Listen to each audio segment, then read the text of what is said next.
अरे वा, पण त्याच्यासाठी रोज शाळेत जावं लागते. बाबा मी रोज शाळेत जाते. अरे दादा, हा? आज सुट्टी आहे का शाळेले? अहो सुट्टी खायची, आता शाळा परमनंट बंद झाली आहे. शाळा बंद झाली? अहो पण माझ्या पोरीची शाळा. अहो दादा, मला एक सांगा, तुमच्या एका पोरीसाठी सरकार काय एवढी मोठी शाळा चालू ठेवणार आहे का? आणि सरकारला काय परवडेल का? अहो पण माझ्या पोरीच्या शिक्षणाचं कसं? अहो तुमची एकच मुलगी आहे, तर द्या ना त्या कॉन्व्हेंट मध्ये टाकून. तेवढी नाही होत का तुमची एकूण? अहो दादा, मोठ्या मुश्किलनं 2 टाइम जेवायची सोय लागते आमची. 50-50 हजार रुपये वर्षाचे त्या कॉन्व्हेंट मध्ये कुठून भरणार आहे हो? आमच्या गरीबाच्या लेकराला एकच जिल्हा परिषद शाळा आधार आहे, ते तुम्ही बंद करून राहिले.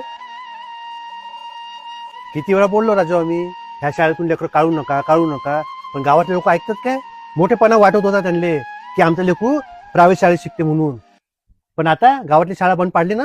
दादा, ज्याची परिस्थिती होती त्याने इथून काढून तिथं टाकले, पण आमच्या गरीबाच्या लेकराचं काय? आमचं तर शिक्षण बंदच होईल ना दादा, आता शाळा नाही तर. ही परिस्थिती आपल्या गावातच नाही दादा, प्रत्येक गावात झालेली आहे. आणि याला जिम्मेदार आपलं सरकारच नाही, तर आपल्या प्रत्येक गावातील आपला पालक वर्ग सुद्धा आहे. म्हणजे ज्याच्यापाशी पैसा आहे तोच शिकू शकणार आहे का? आमच्या गरीबाच्या लेकराचं काय?